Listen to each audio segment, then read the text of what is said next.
আজ যারা আলু নিয়ে একজন কৃষককে উপহাস করে বলতেছেন যে যে আলু লাগাইলো এই আলু এখন মানুষ 2 টাকাও আর খাবে না। কিন্তু আপনারা জানেন এই আলু চাষাবাদ করতে একজন কৃষককে কতটুকু পরিশ্রম দিতে হয়? সেই পরিশ্রমটা একটা সাধনা রূপে তারা দেখে। কবিতা ছিল না যে সব সাধকের বড় সাধক আমার দেশের চাষা। আসলে একজন কৃষক যে কতটা পরিশ্রম ব্যয় করে এই ফলন ফলায় সেটা তারাই জানে। আজ আমি এটা ৭৪ দিন ধরে লালন পালন করে আসতেছি। তো দেখি আজের ফলনটা আমরা কেমন দেখতে পাচ্ছি।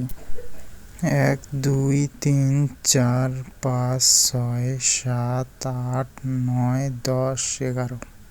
যেটার ফলন বেশি হয়েছে সেটা অবশ্যই ফলটা চিকন হয়েছে, এবং যেটার ফল কম হয়েছে সেটা অবশ্যই অনেক মোটা হয়েছে। এখানে আমরা দেখতে পাচ্ছি। আজ যখন আলু 60 টাকা 8 টাকা কেজি, তখন সব ভোক্তারাই খুশি। অবশ্যই খুশি হবে না কেন, তারা অল্প টাকায় পাচ্ছে। কিন্তু এখানে আমাদের এক বস্তা সার কিনতে টাকা লাগছিল 1850 টাকা।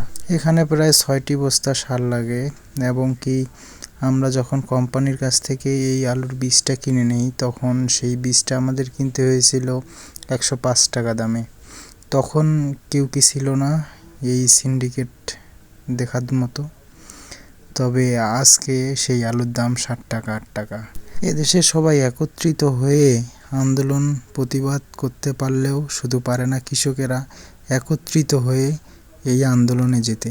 কারণ তাদের কাছে কৃষির সময় দেওয়ার মতোই তাদের সময় থাকে না। আর কখন কি ভাবছেন তারা যদি এই আন্দোলনে ব্যস্ত থাকতো তবে দেশের অন্ন জোগাতো কে?